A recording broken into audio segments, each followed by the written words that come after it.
नमस्कार, India speak daily में आपका स्वागत है और मैं हूं आपके साथ मिंटू झा। राजस्थान के मुख्यमंत्री भजन लाल को लेकर के बड़ी खबर आ रही है। दरअसल राजस्थान के मुख्यमंत्री भजन लाल शर्मा को लेकर चल रही अटकलों पर विराम लग गया है। साल 2023 में राजस्थान विधानसभा चुनाव हुए। चुनावों के बाद रिजल्ट आए तो बीजेपी ने प्रचंड बहुमत से जीत हासिल की, जिसके बाद सबसे बड़ा सवाल सामने आया कि आखिर अब मुख्यमंत्री किसे बनाया जाएगा। कई दिनों तक चले इंतजार के बाद बीजेपी ने जो फैसला किया उसने सबको चौंका दिया। भाजपा ने जयपुर की सांगनेर विधानसभा सीट से जीतकर आए भजन लाल शर्मा को मुख्यमंत्री बना दिया। मुख्यमंत्री के ऐलान वाली पर्ची जब राजनाथ सिंह ने वसुंधरा राजे को दी, उनका रिएक्शन आज भी लोगों को याद है। ऐसे में अब अटकलें शुरू हो गई थी कि भारतीय जनता पार्टी राजस्थान का मुख्यमंत्री हटाकर किसी और को बनाने का प्लान कर रही है। लेकिन राजस्थान के भाजपा प्रभारी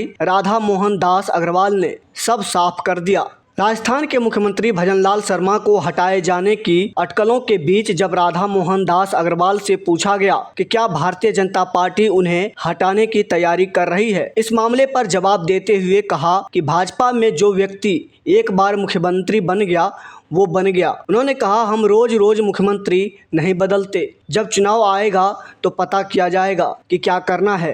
राधा मोहन दास अग्रवाल ने कहा कि हम इस तरह का काम करके विरोधियों को मौका नहीं देते हैं। इसके अलावा उन्होंने कहा कि भाजपा में काम का आकलन किया जाता है, उसके बाद ही कोई फैसला लिया जाता है। इस दौरान उन्होंने भजन लाल शर्मा को लेकर कहा कि राजस्थान में जब विधानसभा चुनाव आएंगे तो इस बात पर निर्णय लिया जाएगा, अभी इस मामले पर कोई बात नहीं हुई है। अग्रवाल ने कहा कि सबका आकलन आखिरी में ही किया जाता है, फिर चाहे वो विद्यार्थी हो, वकील हो या कोई और काम करने वाला। उन्होंने कहा ऐसा ही राजनीति में होता है, जब चुनाव आते हैं तो नेताओं के काम का आकलन किया जाता है, ऐसे ही भजन लाल शर्मा का आकलन भी किया जाएगा। इसके अलावा अगली खबर है, राष्ट्रीय स्वयंसेवक संघ के महासचिव दत्तात्रेय होसबाले ने संविधान में समाजवादी और धर्मनिरपेक्ष शब्द को बरकरार रखने पर सवाल उठाया था। उनके इस बयान के बाद सियासी पारा हाई है। कांग्रेस हमलावर है तो वहीं बीजेपी इसके समर्थन में उतर आई है। संविधान से धर्मनिरपेक्ष शब्द हटाने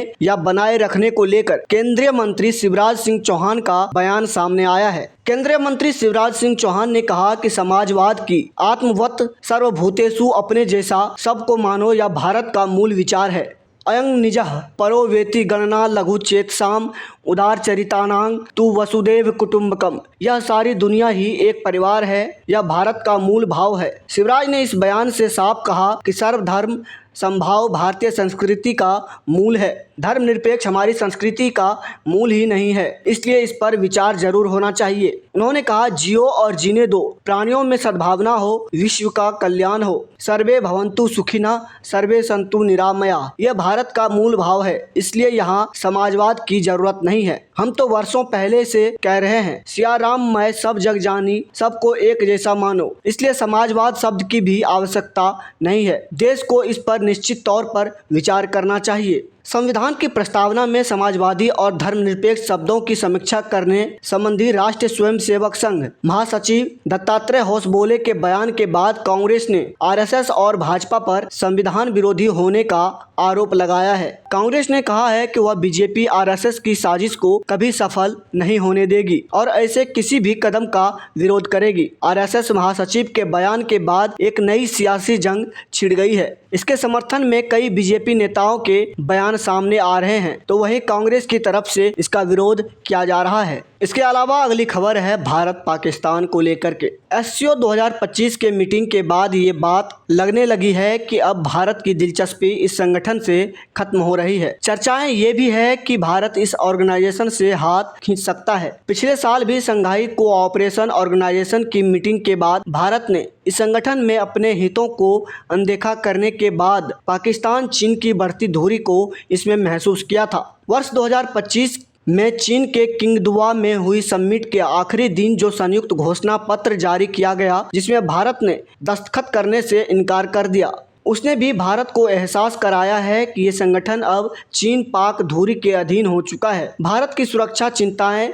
और हित लगातार हाशिए पर डाले जा रहे हैं। सवाल ऐसे स्थिति में क्या भारत इससे हटेगा या नहीं। भारत फिलहाल इससे हटेगा तो नहीं, लेकिन वह अपनी दिलचस्पी इसमें कम करेगा और इसमें बहुत और सीमित तौर पर इन्वॉल्व हो सकता है। एक्सपर्ट का मानना है कि अब भारत या तो एससीओ में अपनी भूमिका सीमित करेगा या इसे केवल कूटनीतिक मंच के तौर पर इस्तेमाल करेगा, जबकि असली focus quad, ITU-2, Indo Pacific और अपने स्वतंत्र द्विपक्षीय संबंधों पर रहेगा। पिछले साल भी एससीओ 2024 की मीटिंग के बाद भी भारत ने नाराजगी जाहिर की थी और संगठन में अपनी प्राथमिकताओं के न माने जाने पर गहरी असंतुष्टि वाली प्रतिक्रिया दी थी। इसी वजह से ये चर्चा तेज है कि भारत या तो एससीओ में अपनी भूमिका सीमित करेगा या भविष्य में इससे बाहर निकलने पर विचार कर सकता है। भारत अब अपने इंडो पैसिफिक और वैश्विक मंचों को ज्यादा महत्व दे रहा है, जहाँ चीन की मोनोपोली ना हो।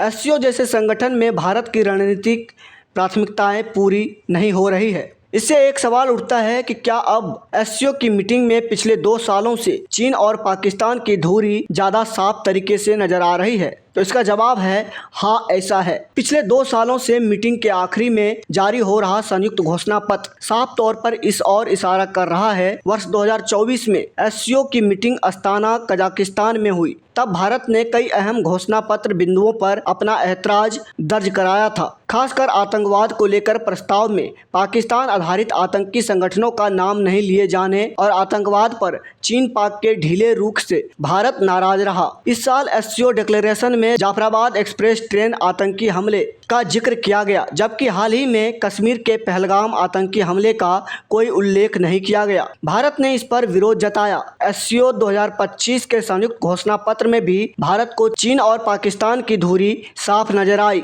भारतीय हितों की उपेक्षा साफ दिखाई दी। और सवाल है कि एससीओ 2025 के संयुक्त घोषणा पत्र में भारत को क्या दिक्कतें रही। दरअसल आतंकवाद पर कमजोर भाषा रही। घोषणा पत्र में आतंकवाद के खिलाफ तो समान बयान था, लेकिन ना पाकिस्तान आधारित आतंकी संगठनों का नाम लिया गया और ना कश्मीर में हुए हालिया हमलों का जिक्र था। भारत लगातार चाहता रहा कि लश्कर-ए-तैयबा जैसे मोहम्मद जैसे संगठनों को नाम लेकर निंदा की जाए, लेकिन चीन और पाकिस्तान ने विरोध किया। भारत के प्रतिनिधिमंडल ने इस पर आपत्ति भी दर्ज कराई। आपको बता दें, इस मंच के जरिए चीन अपने बेल्ट एंड रोड प्रोजेक्ट को प्रमोट ज़्यादा कर रहा है। चीन इस मंच के जरिए बेल्ट एंड रोड अभियान का अप्रत्यक्ष समर्थन करता हुआ लग रहा है। घोषणा पत्र में फिर संपर्क और इंफ्रास्ट्रक्चर सहयोग की बात हुई, जो चीन के BRI प्रोजेक्ट को ताकत देने वाली भाषा थी। भारत BRI का खुला विरोध करता है क्योंकि इसका चीन पाक आर्थिक गलियारा CPEC कश्मीर के कब्जे वाले इलाके से गुजरता है। अब यह साफ है कि एससीओ में चीन और पाकिस्तान की जोड़ी अपने हितों के मुताबिक मंच का इस्तेमाल कर रही है।